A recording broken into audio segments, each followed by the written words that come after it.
పట్టారా వెళ్ళి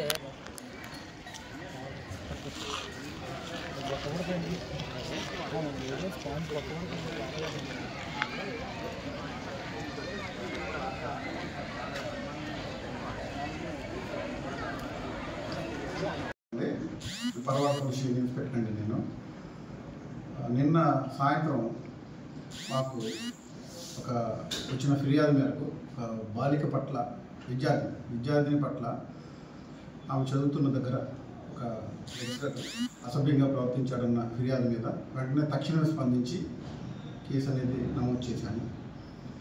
సో ఎంక్వైరీలో భాగంగా ఆ యొక్క లెక్చరర్ని కూడా అదుపులోకి తీసుకున్నాము. ఆయన కూడా అరెస్ట్ చేసి రిమాండ్కి పంపిస్తున్నాము. కఠినమైన చర్య తీసుకుంటాం. ఇందులో మనం గమనించాల్సిన విషయం ఏంటంటే ఏదైతే ఈ శక్తి యాప్ కావచ్చు, లేకపోతే అవేర్నెస్ కార్యక్రమాలు కావచ్చు, అటువంటి ఆ ప్రోగ్రామ్స్ వలన ఈ వాళ్ళు వెంటనే తక్షణమే పిల్లలు జరిగిన దాన్ని వెంటనే వచ్చి మాకు చెప్పుకోగలిగారు. అది చాలా సంతోషించే విషయం, మంచి పరిణామం అది.